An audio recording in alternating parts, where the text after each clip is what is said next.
안녕하십니까. 예상 문제 시간입니다. 지난번에 이제 요약 정리했죠. 이 예상 문제는 여러분들이 이걸 완전 맞추려고 문제를 푸는 게 아니라고 분명히 말씀드렸습니다. 훈련하는 거예요. 다른 과목하고는 다릅니다. 민법은. 다른 과목들은 내용을 알고 있으면 그게 그대로 지문으로 나와요. 따라서 OX를 판단하기가 내용만 알고 있으면 되게 간단해요.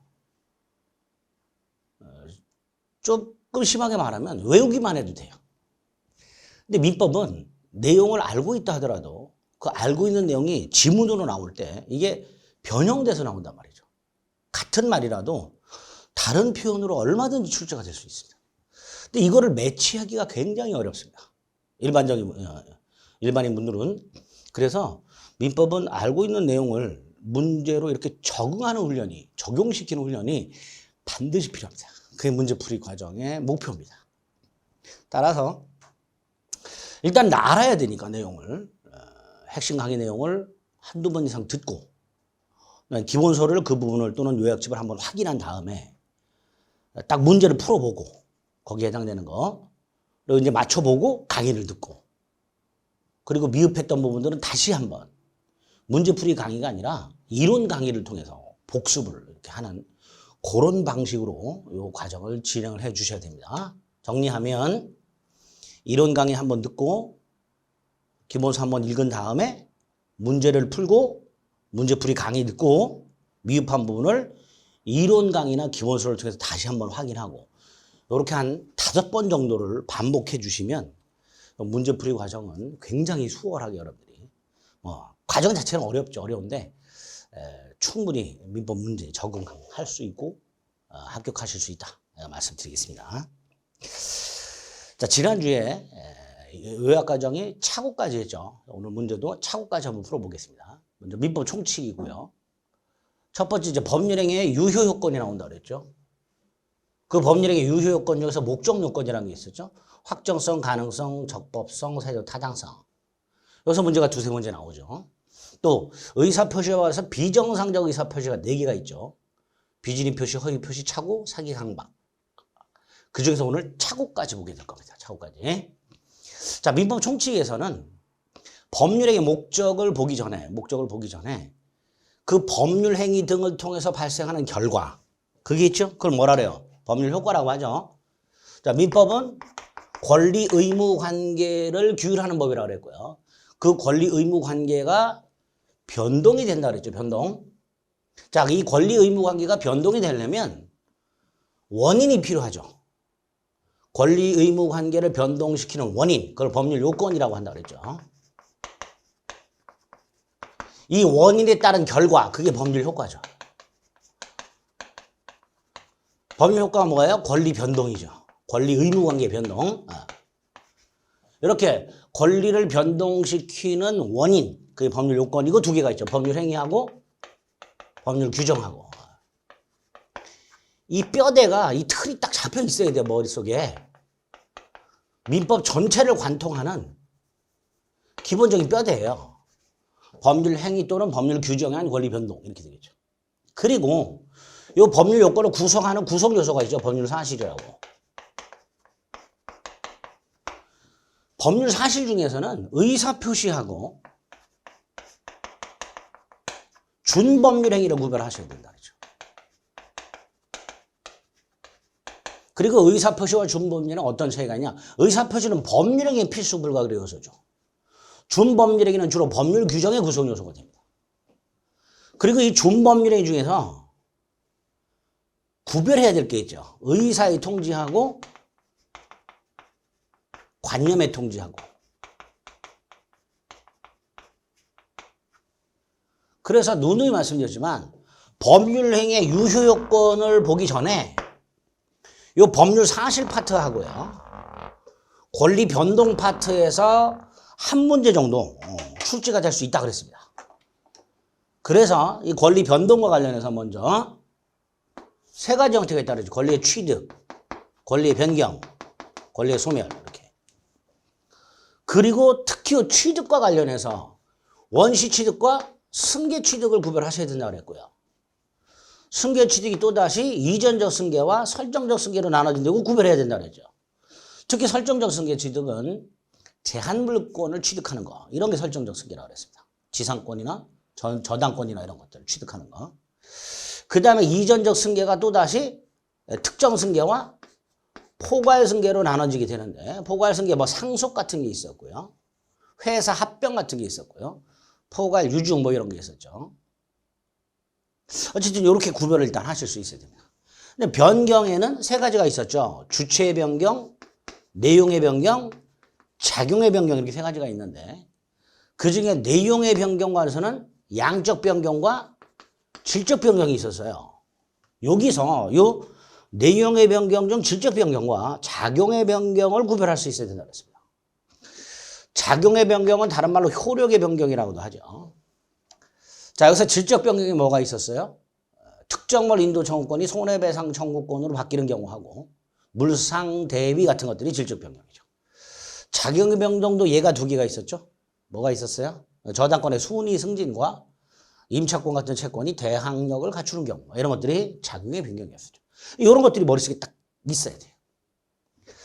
소멸은 절대적 소멸과 상대적 소멸로 나뉜다 그랬죠. 뭐 이런 식으로 일단 구별이 가능해야 됩니다. 그래서 법률행위 유효 요건 중에 목적 요건 같은 걸 보기 전에 이런 것들에 대해서 문제가 어떻게 출제가 되는가 그거를 먼저 확인할 필요가 있게 됩니다. 자, 문제집 11페이지에 보면 첫 번째 나온 게 1번이 바로 그거죠. 권리 변동과 그에 관한 예시를 연결한 것이다. 틀린 것을 골라라. 그러니까 요거 가지고 보는 거예요. 다만 다시 말씀드리지만 권리 변동 전체를 다 달달달 외울 필요가 없고요.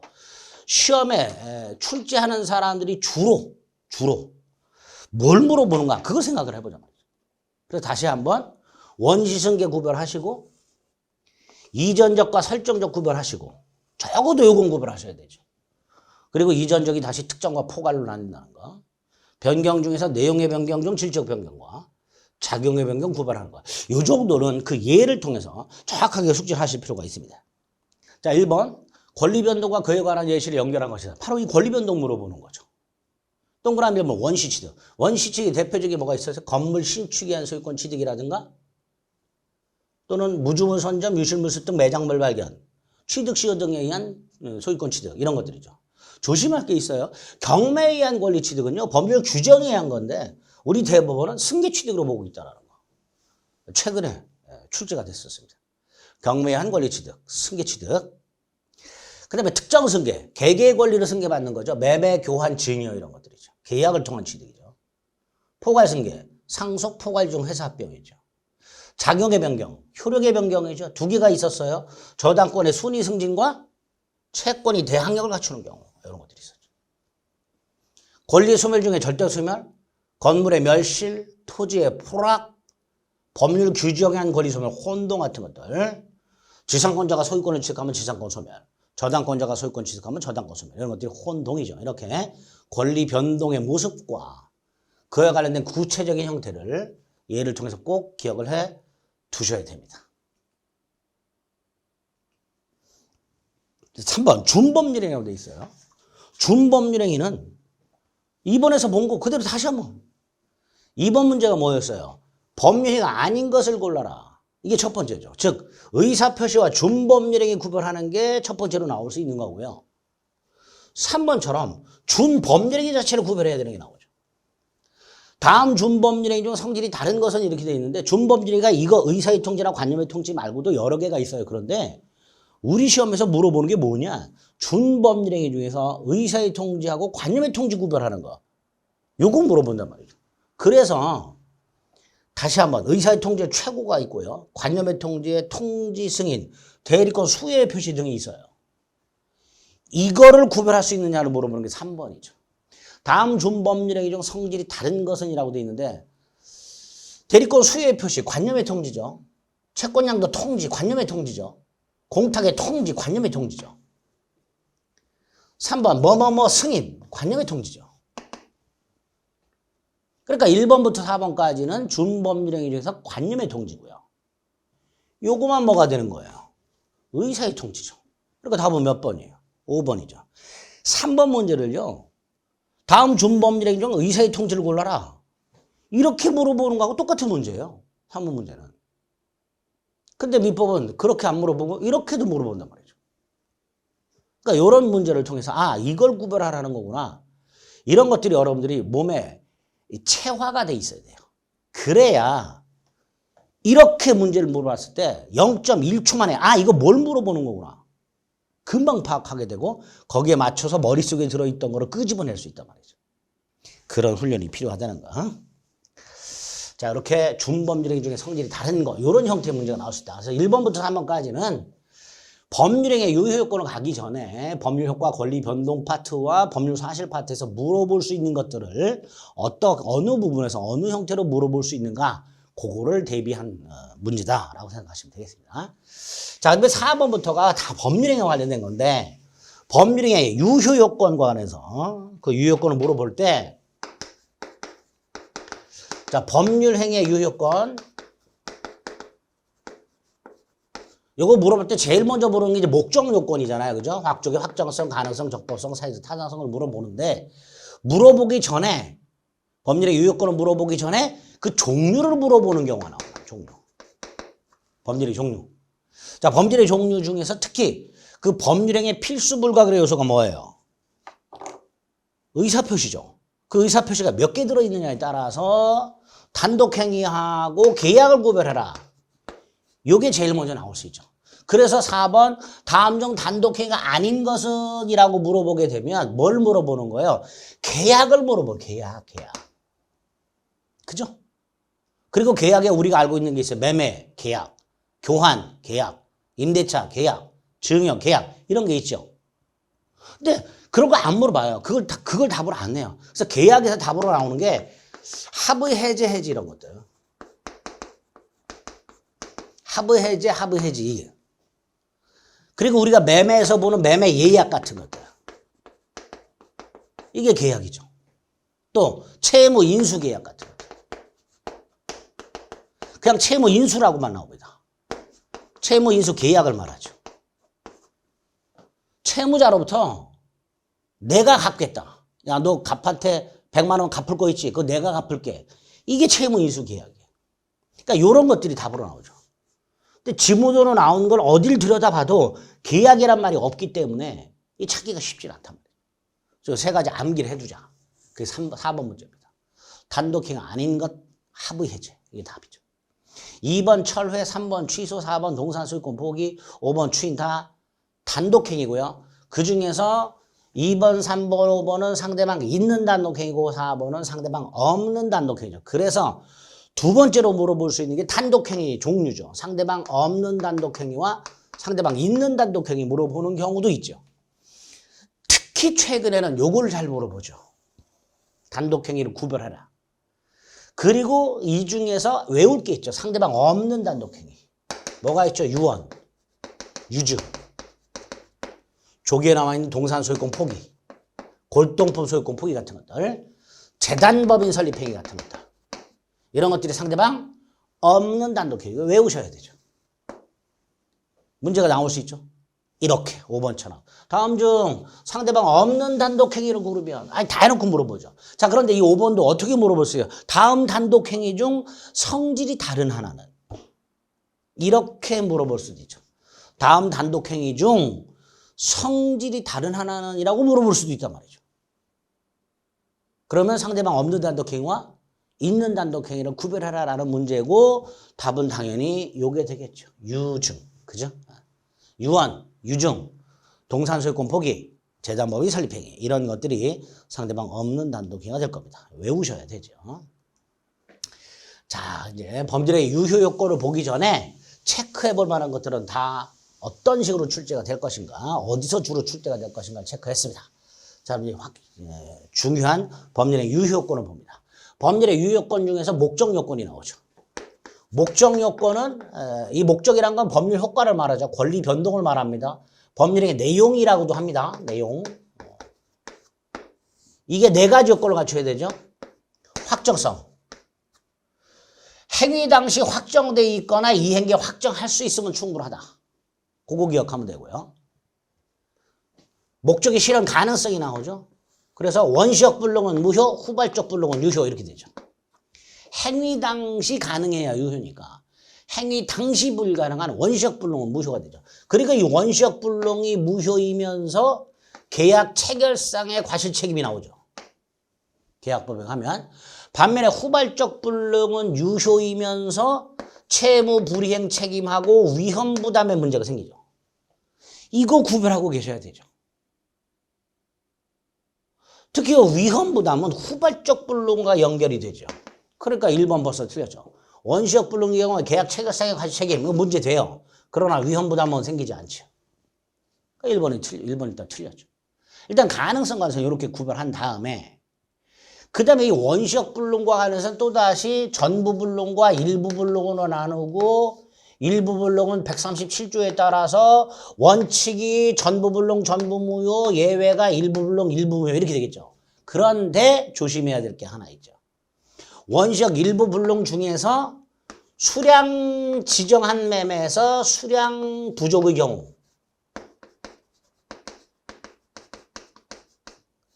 수량을 지정한 매매에서 아파트 매매에서 그 아파트의 면적이 부족한 경우 이런 경우 이런 경우에는 담보 책임이 적용이 되죠.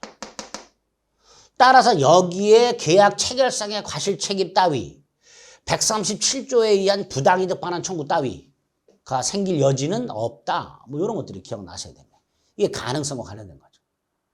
그래서 6번처럼 아예 대놓고 목적의 불능에 관련된 설명을 이렇게 물어볼 수가 있게 됩니다. 자, 1번은 틀렸다고 말씀드렸고요. 2번, 채무자의 귀책사유. 귀책사유라는 게 뭐예요? 고의 또는 과실이죠. 후발적 불능이죠. 이거를 우리가 계약법에서 뭐라고 불러요? 이행불능이라고 하죠. 계약은 유효화. 다만 이행불능을 이유로 하는 계약 해제와 손해배상을 청구하게 되는데 문제가 이런 경우 언제나 채무불이익이 성립하는가에 문제가 생겨요. 언제나 채무불이익이 성립하지는 않습니다. 이유는 조금 어려운 위험부담에 가면요. 예를 들어서 갑이요. 을에게 주택을 매매했는데 1월 10일 날 1월 30일 날 이행을 하기로 했어요. 그런데 1월 30일 날 갑이 주택에 대한 소유권 이전 등기 서류를 준비해서 을에게 제공을 했어요. 근데 을이 대금을 지급을 하질 못해. 서류를 수령을 못해. 그럼 뭐라 했죠? 채권자 지체 수령 지체라 했죠.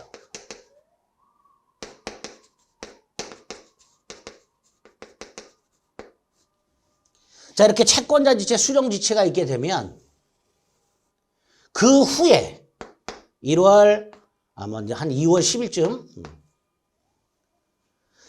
주택이 지진으로 무너져 내리더라도 위험은 을이 부담하니까 을은 대금을 지급해야 되죠. 그러니까 이건 채무불이행이 아니죠. 이게 위험 부담이죠. 그런데 여기서 우리 시험범위 바깥에 하나가 있어요.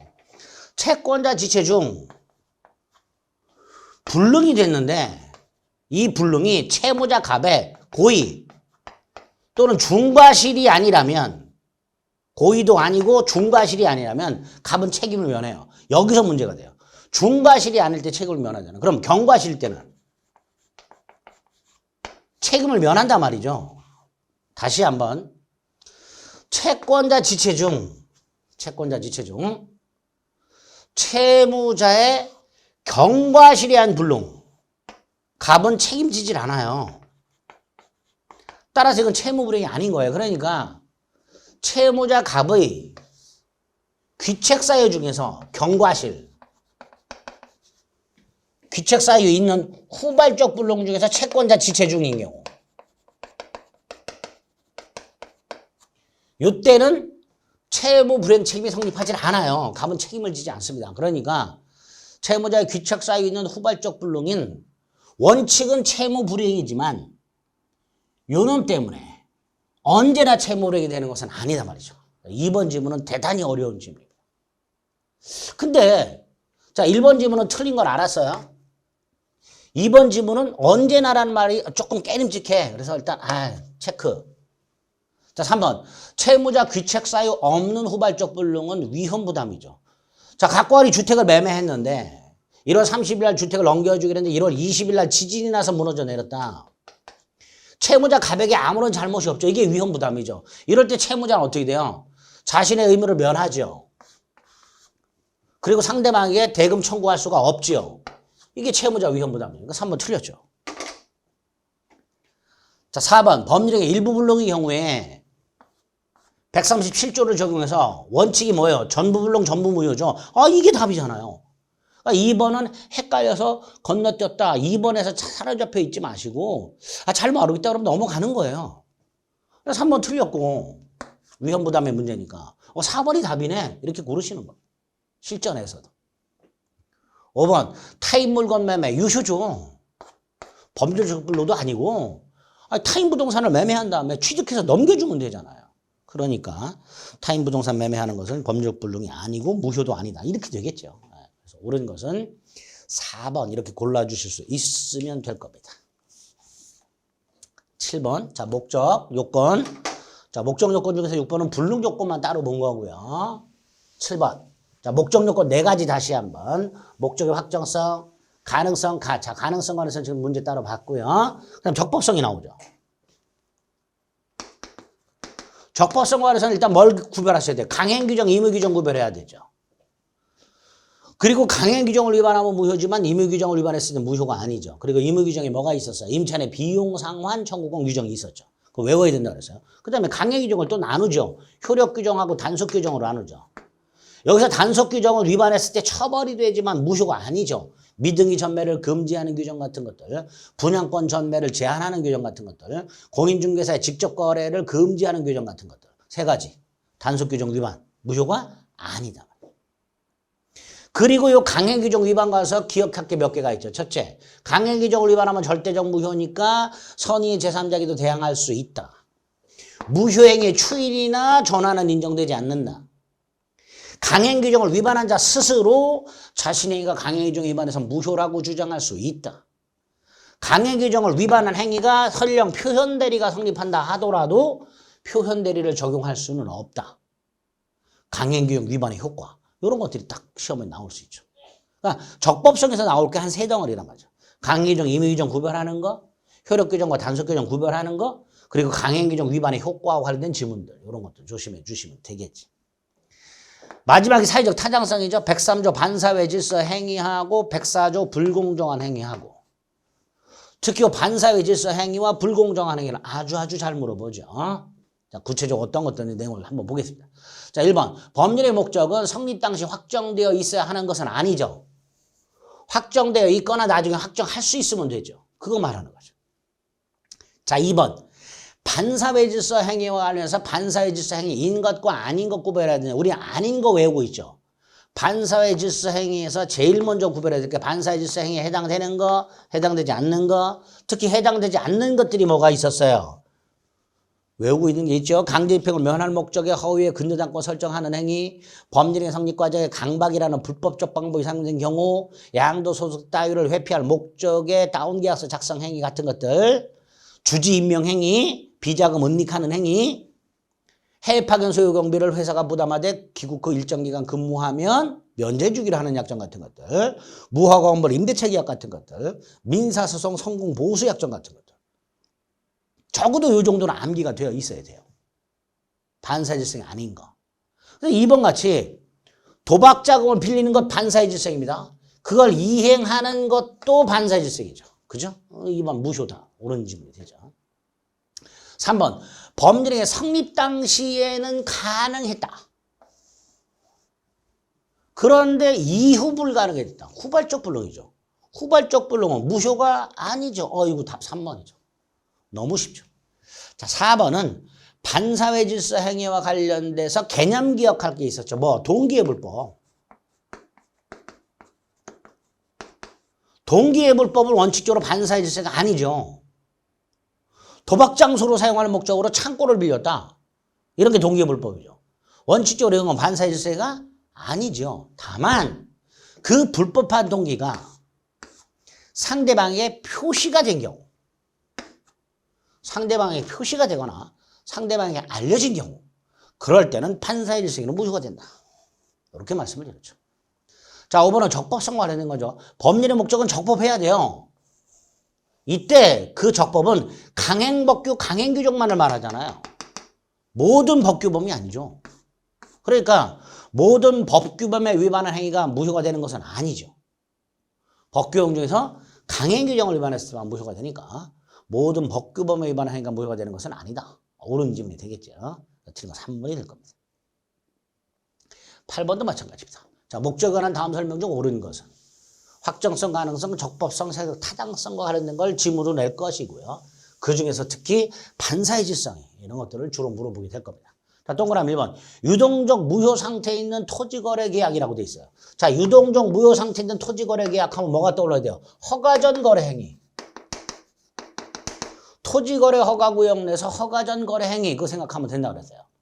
자, 토지거래 허가구역 내에서 허가전 거래 행위가 있으면 그 행위는 유동적 무효이고, 유동적 무효라면 채권 채무는 발생하지 않죠. 이전득이 청권이라든가 대금 청권 따위는 발생하지 않습니다. 즉, 계약상 채권 채무가 발생하지 않아요. 다만, 계약이 아닌 신의칙상, 신의성실의 원칙이라고 하죠. 신의성실의 원칙상 허가를 신청할 의무, 협력 의무는 생기죠. 자, 이때 허가 신청 절차 협력 의무, 토지 거래 계약의 효력을 완성시키기 위한 협력 의무. 이게 뭐예요? 허가 신청 절차 협력 의무를 말하는 거잖아요. 이 허가 신청 절차 협력 의무는 계약상 의무가 아니고 친위치상 의무죠. 계약상 의무를 우리가 보통 채무라고 부르잖아요. 그 채무를 불이행하면 해지할 수 있죠. 그런데 이건 채무가 아니란 말이죠. 따라서 해지할 수가 없죠. 틀렸죠. 채무 불이행이 아니니까. 허가 신청 절차 협력 의무를 이행하지 않았다 해서 계약 자체를 채무 불이행을 이유로 해지할 수는 없습니다. 자, 2번. 반사의 질서 행위 중에서 반사의 질서 행위, 인과 아닌 거 구별해야 되는데 반사의 질서 행위인 것 중에 뭐가 있어요? 부첩관계를 유지할 목적으로 생활비 양육비 주는 거. 부첩관계를 유지할 목적으로 생활비 양육비 주는 거. 또 부첩관계가 끝나는 것을 해지 조건으로 해서 뭘 주는 거. 뭘 줬다가 부첩에게 뭘 사준 다음에 헤어지면 돌려받기로 하는 거. 이런 것들 다 반사의 질서행위죠. 반면에 끝내는 걸 조건으로 뭘 줘. 야, 우리 끝내자. 대신 생활비나 양육비를 줄게. 이건 반사의 질서가 아니라 그랬죠. 조심하셔야 됩니다. 여기서 한 끗 차이로 지문이 달라졌어요. 부첩관계의 종료를 해제 조건으로 그러면 반사의 질서이에요. 부첩관계의 종료를 해제 조건으로 뭘 주는 거. 부첩관계의 종료를 해제 조건으로 줬다라는 거는 줬다가 헤어지면 도로 돌려받는 거잖아요. 이건 반사질서가 된다 그랬어요. 그러나 그냥 끝내는 걸 조건으로 야, 우리 더 이상 이 관계를 끝내자. 대신 생활비나 양육비를 줄게. 이거는 반사질서가 아니라 그랬죠. 자, 3번. 비용상환청권이라고 나왔죠. 임차인의 비용상환청권. 임의 규정이죠. 따라서 그걸 포기하는 약정은 유효죠. 무효가 아니죠. 강행규정 위반이 아니죠. 임의 규정 위반이죠. 따라서 무효가 아니게 될 겁니다. 자, 4번 이중매매가 나왔네요. 자, 이중매매는 일단 문제를 통해서 다시 한번 살펴볼 건데 일단 부동산 이중매매가 대원칙이 뭐였어요? 각각의 매매계약은 유효하고 먼저 등기한 자가 소유권을 취득합니다. 그게 대원칙이죠. 그런데 매도인의 제1매수인에 대한 배임행위에 제2매수인이 무슨 가담하면 적극 가담을 하면 그럴 때 제2매매는 반사질서는 무효가 된다 그랬죠. 그러니까 4번이 답이 되겠죠. 5번은 아까 말씀드렸죠.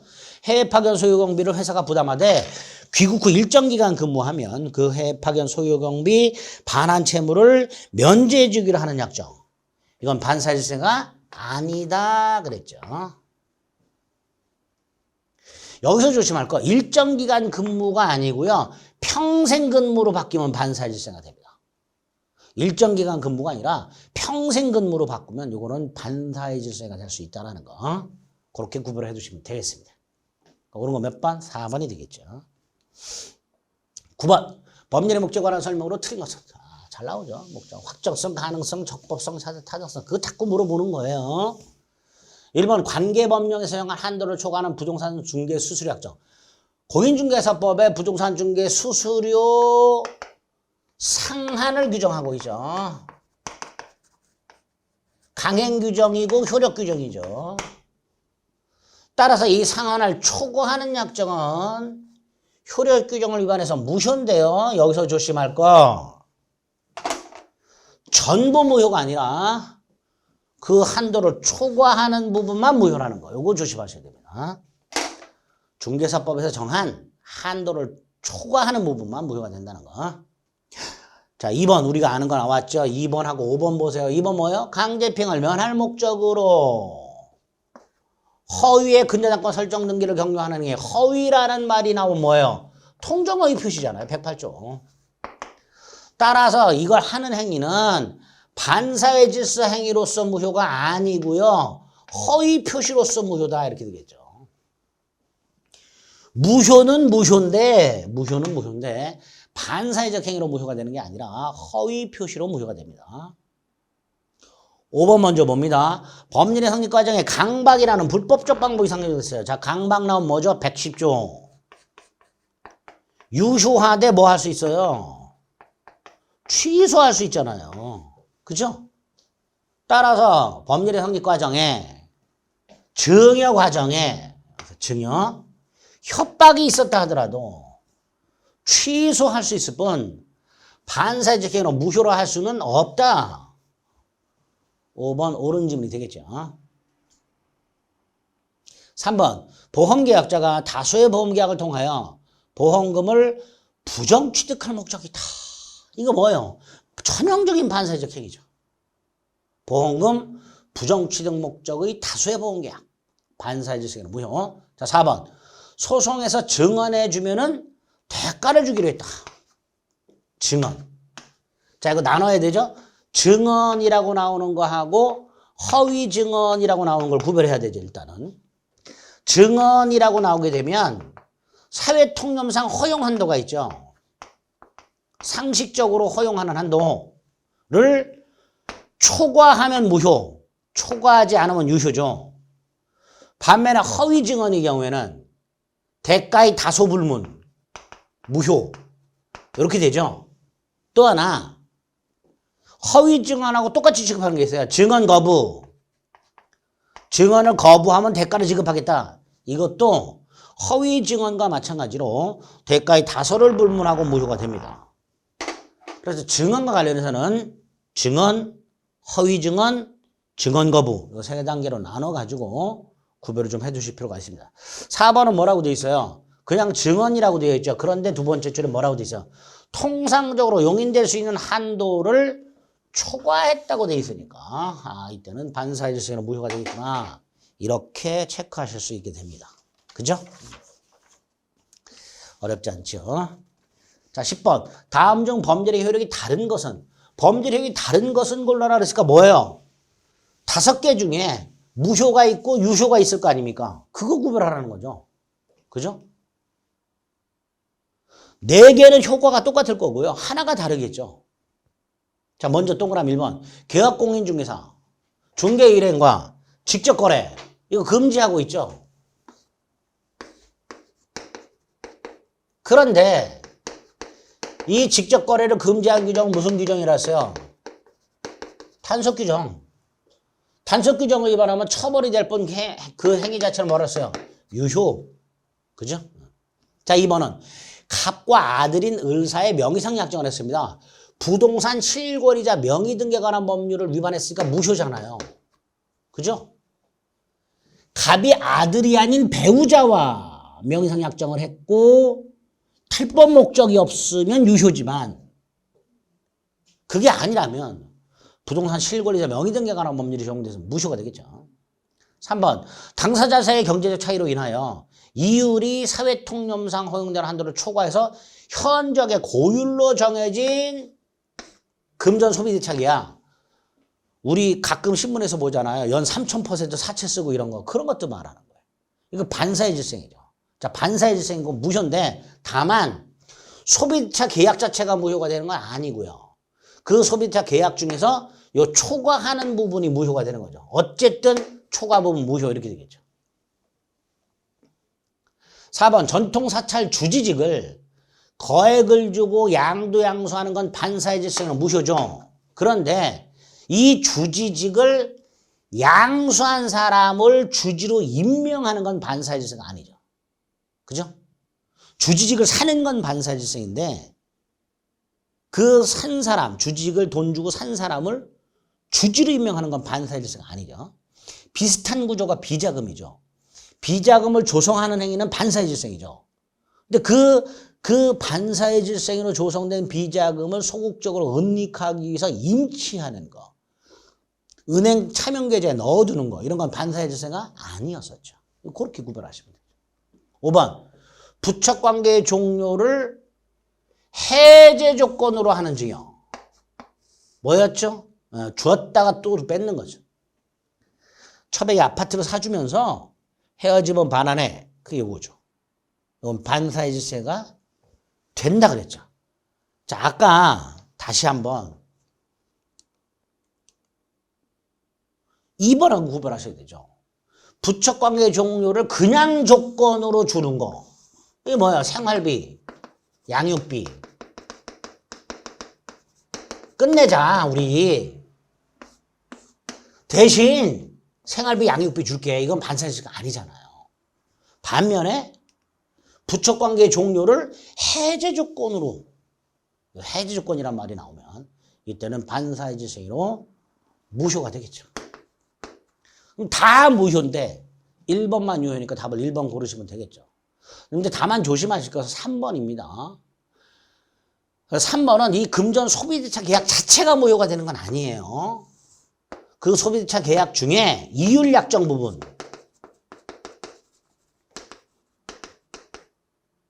소비대차 계약 중, 이율 약정 부분 중, 초과 부분, 사회통념 허용한도 초과 부분, 요 초과 부분이 무효가 됩니다. 그리고 요 3번은 하나 더 기억할 게 있죠. 이 초과 부분을 차주가 지급한 경우에 요때 불법 원인급여는 적용되지 않으니까 차주는 반환 청구할 수 있다라까지 기억하셔야 되죠. 반사의 질서 행위고 줬다면 불법 원인급여가 적용돼야 되지만 이 경우에는 차주의 불법이 대주의 불법이 빌려준 사채업자의 불법이 훨씬 크기 때문에 차주는 초과 지급한 이자 반환을 청구할 수 있다가 되죠. 그거까지 기억을 좀 해주실 필요가 있게 됩니다. 이런 식으로. 자, 그 다음에 이제 제일 많이 나오는 거 반사의 질서 행위인 거 아닌 거 이제 이런 거 물어보는 거 이런 거 위주로 문제가 이제 출제가 자주 되지요. 11번부터는 시간을 좀 달리해서 반사의 질서 행위만 따로 한번 살펴볼 수 있도록 하겠습니다. 다음 시간에 뵙겠습니다. 수고하셨습니다.